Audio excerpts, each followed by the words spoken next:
फालतूगिरी आहे यार. या जजला यायला अजून किती वेळ लागणार आहे? मध्ये समोर बसलेत काय ते एक्स्ट्राज आहेत? नाही नाही, ते सुद्धा जज आहे. पण मी सध्या या कोर्टाच्या जज बद्दल बोलतो. ओके. काय फालतूगिरी आहे यार? यार जज यायला किती वेळ लागणार आहे? नुसते तारीख पे तारीख, तारीख पे तारीख, तारीख पे तारीख. हे काय हे काय? खारीक पे खारीक, खारीक पे खारीक, खारीक पे खारीक. वा वा वा वा वा वा. पहिलाच आठवडा, पहिलंच किट, तारीख खारीक असा बारीकसा विनोद. तुला अरे असे विनोद केलेस ना तर गुजराती रंगभूमीवरून सुद्धा तुला खारिज करतील रे. खरंच मला खूप काम आहे तिथे. नाही, म्हणजे आम्हाला गुजराती बद्दल आदर आहे, प्रचंड आदर आहे. म्हणजे मकरन सरांचंच घे ना. ते गुजरातीचे छे म्हणजे ते मराठीचे. अच्छा. पण त्यांनी गुजराती नाटक मराठीत ट्रान्सलेट करून मराठीत केलंय. ओके. हा, केशवा माधवा. कांजी विरुद्ध कांजी. केशवा माधवा. कांजी विरुद्ध कांजीवरूनच बनवलंय ते. अच्छा, म्हणजे त्यावरून नाही बनवलं. अरे सर भोजपुरी पर्यंत जाऊन पोहोचले. ते तर सर आहे. अरे हो. आपलं कसं आहे पहिल्यापासून गुजराती मराठीचं देवणघेवण आहेच. ते आहे.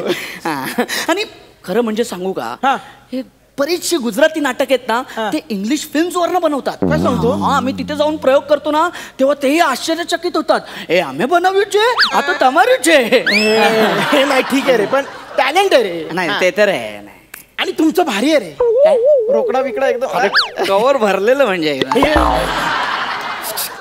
प्रयोग कुठे कुठे होता? म्हणजे एकदा मुंबईत ओपन झाला की direct Australia, New Zealand, London, Dubai, Kenya वगैरे. अमेरिका तर वरच्यावर जाऊन येतो. तुम्ही पुण्याला जातात तसं.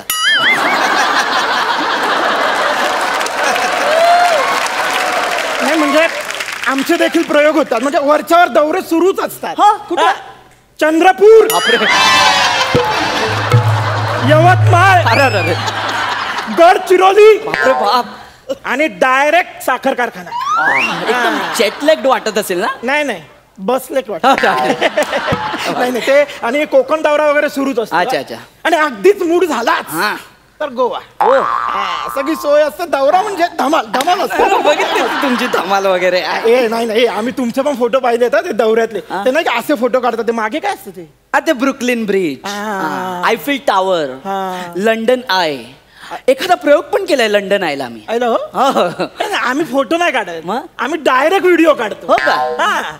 थिएटर मधल्या संडासाचा नळ गळतोय, खुर्च्या तुटल्या, नट रंगमंचावर आलाय पण पडदा काय सरकत नाही, एसी बंद आहे. हा पण समाधान खूप आहे, खूप समाधान आहे. म्हणजे मराठी रंगभूमीवर काम करण्याचं प्रचंड समाधान आहे. आमच्याकडे धन आहे.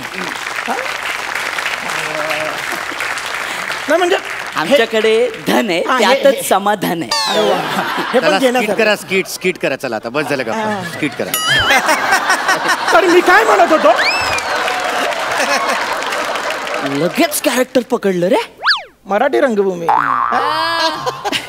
अरे कॅरेक्टर सोडून आम्हाला बाकी काहीच नाही पकडत. आमच्याकडे कॅरेक्टर सोडून बाकीचं सगळं पकडतात. मी काय म्हणत होतो, हा बोल. तू गुजराती असून महाराष्ट्रातल्या एवढ्या मोठ्या खात्यात अधिकारी कसा रे?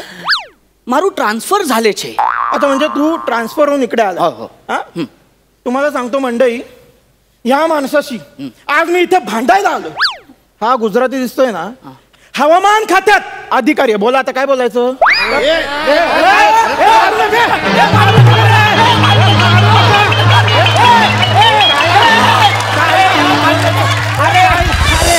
या भारतातला नागरिक आहे मी कुठल्याही प्रांतात काम करू शकतो. अरे तू महाराष्ट्रात काम करतो म्हणून नाही मारते, तू हवामान खात्यात काम करतो ना म्हणून मारताय.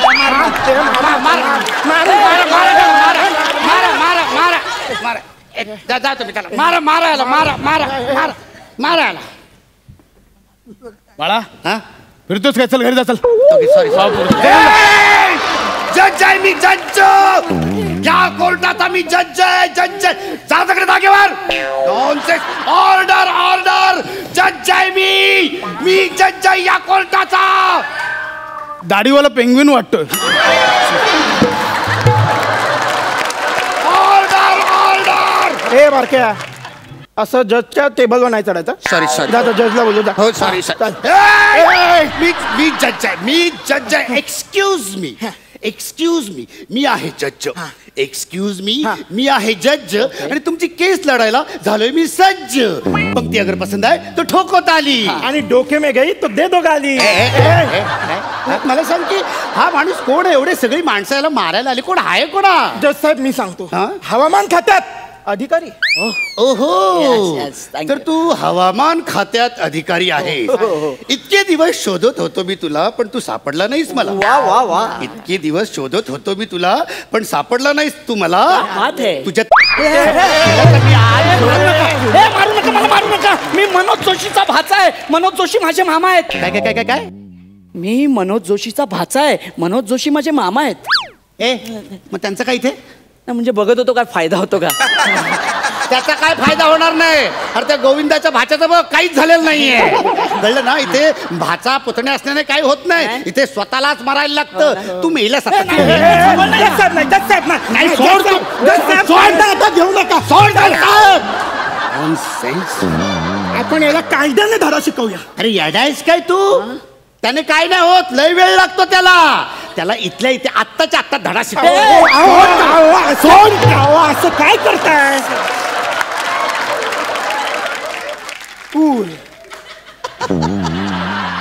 अहो जज साहेब, निकाल लावणं तुमच्याच हातात आहे ना. जज आहात तुम्ही. ओहो, काय कर? सॉरी, मी आहे जज. मी आहे जज. वा वा. ही कविता नाही, ही आहे फॅक्ट. नाही, ह्याला मी आता शिक्षा सुनावणार. मी ह्याला आजन्म, पुढचे 7 जन्म सश्रम कारावासाची शिक्षा ठोठावत आहे. काय एवढंच? कमी झालं मग काय? जर अजून कठीण पाहिजे खतरनाक. ना, अशी डेंजर पाहिजे ना, राखराखीत. त्याच सोबत शिवालीचं टोनेशन सुधारायची मी शिक्षा देत आहे. तुमच्या पाया पडतो. एवढी कठीण शिक्षा नको. मी 12 जन्म सश्रम कारावास भोगेन. शिवालीची मोनोटोनी ब्रेक करणं नाही अशक्य. पण तुम्ही मला शिक्षा का देतायत? मी काय केलंय? कारण तू खून केलाय. सू कोणू? सू त्या कोणूच जाऊन करायची.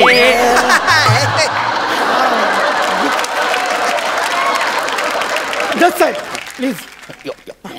तर माझा याच्यावर पहिला आरोप आहे की ह्या माणसामुळे. बोल बोल, एवढा पॉज घेऊ नको. एवढ्या पॉज मध्ये दोघं तिकडे एलिमिनेट होतील पटकन. या माणसामुळे माझं लग्न मोडलंय. You are guilty, you are guilty. एक मिनिट. माझ्यामुळे तुझं लग्न मोडलं? हो जज साहेब हो. म्हणजे माझ्या बायको किंजल सोबत तुझा अफेअर होता? नाही म्हणजे त्याचं काय झालं जज साहेब, माझं ज्या दिवशी लग्न ठरलं त्या दिवशी यांच्या हवामान खात्याने असा अंदाज वर्तवला की मुसळधार पाऊस पडणार आहे, म्हणून आम्ही लग्न कॅन्सल केलं. ऑब्विसली. पण त्यामुळे झालं काय, माझ्या होणाऱ्या बायकोला 1 दिवस एक्स्ट्रा मिळाला विचार करायला. आणि साहजिक आहे ती दुसऱ्या मुलासोबत पळून गेली. तुम्ही हसताय?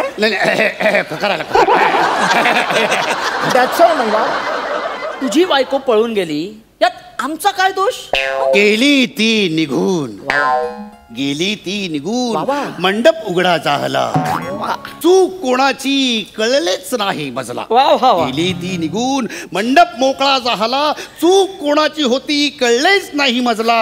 मग विचारांती मला कळले की हवामान खात्याचा अंदाज चकला, हवामान खात्याचा अंदाज चकला.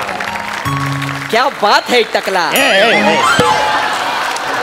अरे जज साहेब मी तुमचं हा तुमच्या कवितांचा कार्यक्रम आहे का मला सांगा. नाही तुम्ही प्रामाणिकपणे सांगा मला, कवितांचा कार्यक्रम आहे का? कविता करायच्या? करा करा करा. एक काम कर, गुच्ची दे, गुच्ची दे. जज जज आहे ना मी. बघा, जज्जे वांछिल तोते लाओ, मी आहे जज्ज. सॉरी सर, पण साहेब याच्यामुळे माझा भाऊ देखील गोत्यात आला हो. ते कसं काय? त्याचं काय झालं जज साहेब, बसा बस बस. त्याचं काय झालं, माझा भाऊ आहे शेतकरी. बरं. मागच्या आठवड्यात त्यांनी अंदाज वर्तवला की पाऊस पडणार आहे, मग त्यांनी पेरणी केली. बरं. पण पाऊस काय पडलाच नाही. केलेली पेरणी पण वाया गेली आणि मेहनत पण वाया गेली. You are guilty, you are guilty. હવે આ વધારે થાય છે. काय काय काय काय? હવે આ વધારે થાય છે. हे बघ, इथे वधारे बिधारे काय चालणार नाही. आज नगद उद्या वधारे. हे बघ, हे कोर्ट आहे. इथे लिमलेटच्या गोळ्या घेऊन विकायला बसलेलो नाहीये मी, वादारे बिदारे करायला तुझे. हे अति होतंय आता, असं मी गुजरातीत बोलतोय. Sorry sorry sorry. आणि आम्ही परत परत शक्यता वर्तवलेली, हा या या या आठवड्यात पाऊस पडणार, आणि पाऊस पडला देखील. नाही नाही, मला मान्य जसं आहे, पाऊस पडला, पण त्याचं काय झालं, माझ्या भावाला वाटलं हे पुन्हा टेपा लावतायत म्हणून त्याने पेरणी केलीच नाही. ऐका ना जयजी, ऐका ना, कसे चुका तर शाळेतल्या मुलांकडनंच होतात ना, आणि आमची ही वेधशाळाच आहे ना. व्हॉट्सअपवरचे विनोद करून इथे जर ऍडिशन घेशील ना, तर आत्ताच्या आत्ता एलिमिनेट करेन ना मी तुला इथे. व्हॉट्सअपवरचे विनोद करून तुम्ही तुमचं करिअर बनवलं हो. आम्हाला एक ऍडिशन तरी घेऊ द्या. मायला या सम्याच्या काय? काय चला कोर्ट मध्ये असं बसायचं नाही, कोर्ट मध्ये उभं राहायचं, सगळ्यांनी उभं राहायचं. चला, मी जज आहे मी. चला. हा, या माणसामुळे माझ्या भावाच्या शेतीचं नुकसान झालं, हा प्रश्न तुम्ही विचारत. हा. हो, आम्ही फक्त अंदाज वर्तवतो. मधल्या ज्या गोष्टी घडतात त्या आमच्या हातात नसतात. आणि हवामान एखादा दारुड्यासारखं असतं. म्हणजे दारुडा कसा बारमधनं बाहेर पडला की तो सरळ घरी जाणार असा आपला अंदाज असतो, पण तो कुठल्या गटारात पडणार की फिरून परत बारमध्ये शिरणार हा अंदाज लावता येतो का? नाही सांगता येत. मग मुद्द्यावर लक्ष द्या ना. कधी कमी दाबाचा पट्टा तयार होतो, कधी वादळ असतात, कधी नसतात. कधी हा अंदाज जो आहे तो आम्ही एखाद्या क्षेत्रावर देतो, कुठल्याही शहरांवर देत नाही. आणि अंदाज तुमच्यापर्यंत पोहोचेपर्यंत तो ना इम्प्रोवाइज होतो एखाद्या स्किट सारखा. आणि हा अंदाज चुकतो, त्यात मेन कारण काय माहितीये? आमचं हे हवामान खातं नाही, आपण माणसांनी केलेल्या चुका. ग्लोबल वॉर्मिंग असो, वृक्षतोड असो, प्रदूषण असो, या सगळ्यामुळे निसर्ग अनप्रेडिक्टेबल झाला. कळतं का तुम्हाला? मला सांगा, पूर्वी केरळला पाऊस पडला की 7 दिवसाने मुंबईत पाऊस पडायचा की नाही? दिवाळीच्या पहिल्या आंघोळीच्या वेळी थंडी पडायची की नाही? पडायची. मग मे महिन्यामध्ये वळवाचा पाऊस यायचा की नाही? यायचा ना. मग हत्ती नक्षत्राला धोधो पाऊस यायचा, बेडूक नक्षत्राला मध्यम पाऊस यायचा. ही सगळी नावं शेतकऱ्यांनी पावसाला दिली होती हो. आणि आमचं तर काहीच नव्हतं आधी, आमची गरजच नव्हती. शेतकरी आभाळाकडे बघायचे आणि बोलायचे आत्ता पाऊस येणार, आणि तेव्हा पाऊस यायचा. मग हे सगळं कुठं फसलं आणि का फसलं? केम फसायू हो. हवामान छे ने एक शुद्ध प्रकृतीना माणस सारखं होतो. આપણે એને બેવડો બનાવી દીધો છે, બેવડો. ઓ હે નિસર્ગ, આ નિસર્ગની એટલી ઓઢાતાણ કરી છે આપણે કે એક મશીન પણ એનો અંદાજ નથી લગાડી શકતો. તમે જ કયો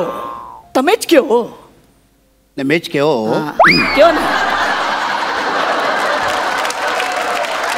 पण काय केव मी आता? मला सांगा काय एक मित्रा लक्षात घे, काय तू जरी गुजराती असलास तरी आता तू मराठीत काम करतोय, त्याच्यामुळे तुला आता मराठीत बोलणं जास्त गरजेचं आहे. तरी पण तुम्ही वर्तवलेल्या हवामानाचा अंदाज यासाठी तुम्हाला शिवालीचं वाडा चिरेबंदी या त्रिनाट्यधारेचं वाचन ऐकण्याची शिक्षा ठोठावत आहे. आणि तुम्हाला या निसर्गाचं अपरिमित ऱ्हास केल्यामुळे निमिषचा नृत्य दिवसभर पाहण्याची शिक्षा ठोठावत आहे. आणि तुमचं तुमच्यासोबत स्किट करतो ही काही कमी शिक्षा आहे?